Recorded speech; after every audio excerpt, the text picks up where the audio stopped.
If someone survived childhood in the 1970s, they carry a certain kind of scar tissue. Not physical, although there was plenty of that too. The emotional kind. The kind that comes from hearing phrases so blunt, so unfiltered, that repeating them today would end friendships and careers.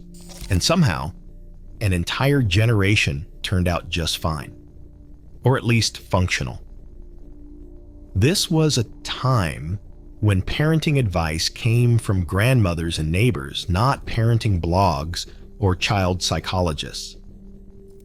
Discipline was firm.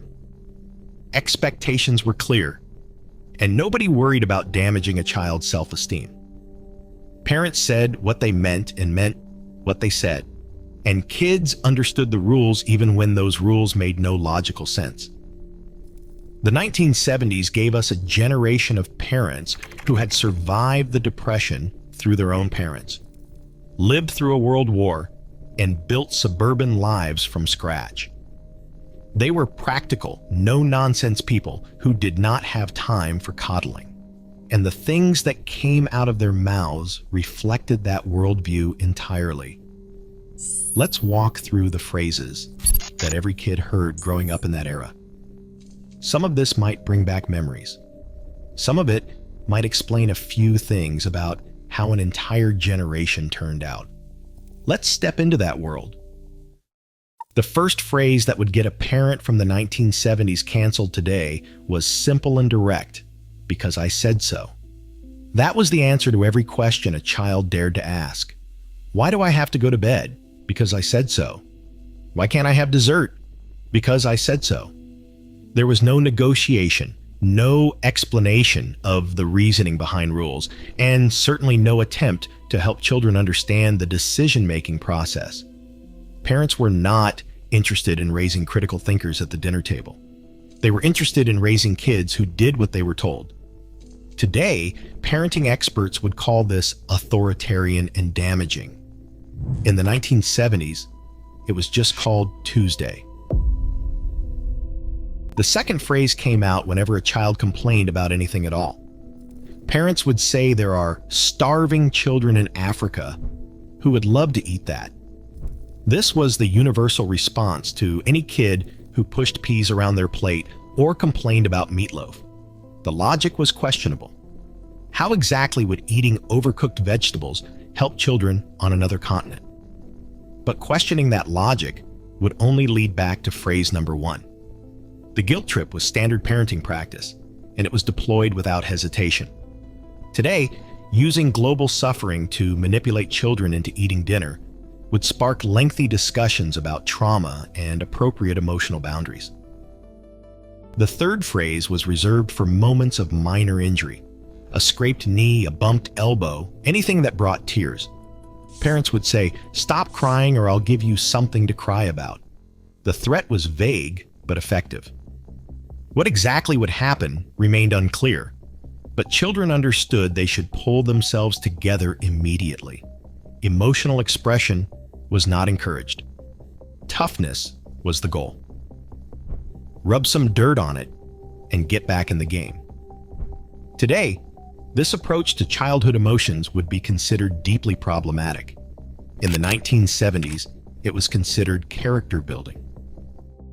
The fourth phrase appeared whenever a child asked for something expensive or unnecessary. Money doesn't grow on trees.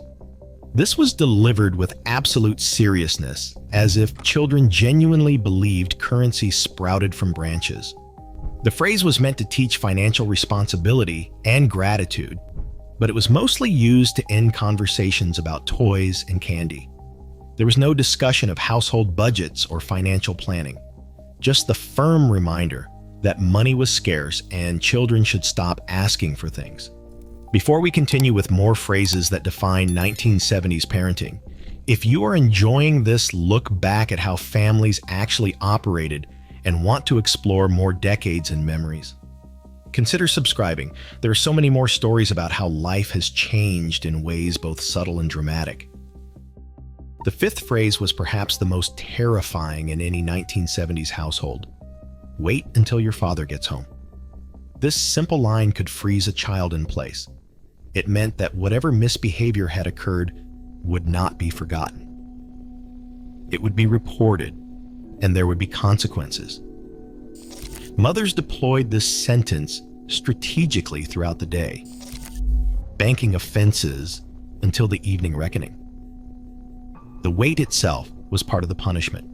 Hours of anticipation, wondering what would happen. Today, using one parent as a disciplinary threat would raise concerns about family dynamics and fear-based parenting. In the 1970s, it was just how households operated. The sixth phrase came out during moments of creative expression or hyperactivity. You want to act like an animal? Go live in the backyard. Any behavior deemed too wild, too loud, or too energetic resulted in immediate exile. This was not seen as a reward. This was banishment. Children were expected to behave with restraint indoors, and those who could not manage that would find themselves on the other side of the screen door until they calmed down. Parents did not engage with the energy or try to redirect it productively. They simply removed the problem from the living room and went back to their coffee. The seventh phrase left no room for debate. You're not leaving this house looking like that. Parents had complete authority over their children's appearance, and they exercised it freely. Too much makeup was wiped off at the door. Clothing deemed inappropriate was changed immediately. Hair that looked too messy or too styled was fixed before anyone stepped outside. There was no discussion of personal autonomy or self-expression. Parents decided what was acceptable, and children complied or stayed home. The idea that children might have valid opinions about their own bodies and presentation was simply not considered relevant to the conversation. The eighth phrase was deployed when siblings fought, which happened constantly in every household. I don't care who started it. This was the ultimate rejection of context and nuance. It did not matter that your brother hit you first. It did not matter that your sister took your toy and broke it. Everyone involved was equally guilty, and everyone would face the same consequence. Justice. In households in the 1970s was swift and indiscriminate. The complexities of conflict resolution were irrelevant. Just stop fighting or everyone will suffer together. The ninth phrase came out during discussions of other children's behavior and peer pressure. If your friends jumped off a bridge, would you jump too? This rhetorical question was meant to discourage blind following, while also suggesting that children were incapable of independent thought. It implied that kids would imitate any behavior they witnessed without question. The expected answer was no, obviously, but the question itself revealed deep parental anxiety about outside influences. Children were not trusted to make good decisions on their own, and their friendships were viewed with constant suspicion.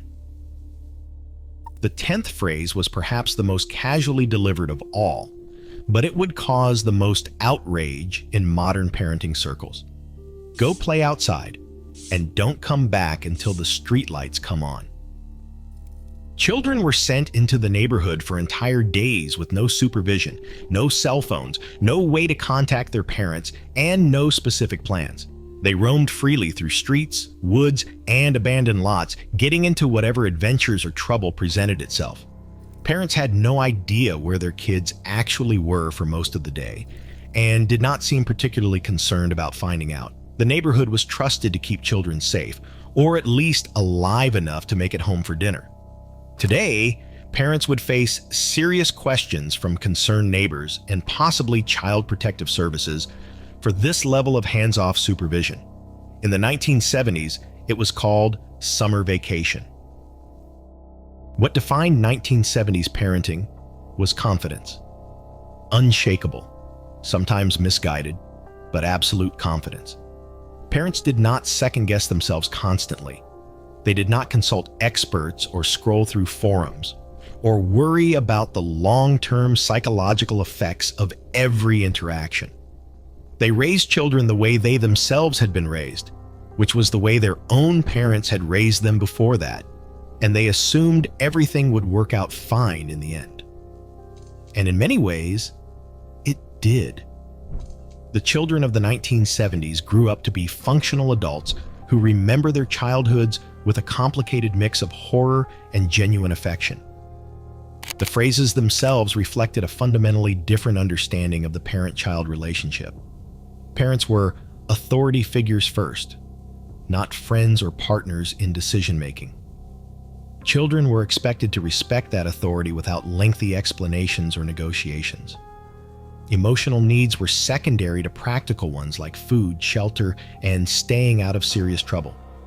Discipline was direct and immediate. Physical punishment was common and widely accepted by society. Nobody worried about being canceled because the concept simply did not exist yet. Today's parents operate in a completely different environment with completely different pressures. Every parenting choice is scrutinized and debated. Social media allows instant judgment from thousands of strangers. Parenting philosophies are discussed and dissected endlessly. The casual confidence that 1970s parents carried has largely been replaced with anxiety, constant self-evaluation, and the fear of doing permanent damage. Whether this shift represents genuine progress or something lost depends entirely on perspective. Children today may receive better emotional support and more respectful treatment from the adults in their lives. They may also struggle more with resilience and face higher rates of anxiety. The truth probably lies somewhere in the middle, as it usually does with complicated questions. For those who grew up hearing these phrases daily, they remain permanently embedded in the soundtrack of childhood. Delivered in kitchens and living rooms, shouted from front porches and station wagon windows, muttered in grocery store aisles and backyard patios. They were the language of a generation that believed firmly in toughness and discipline, and absolutely not overthinking every little thing. For those with memories of this remarkable era in family life, there is always more history to explore.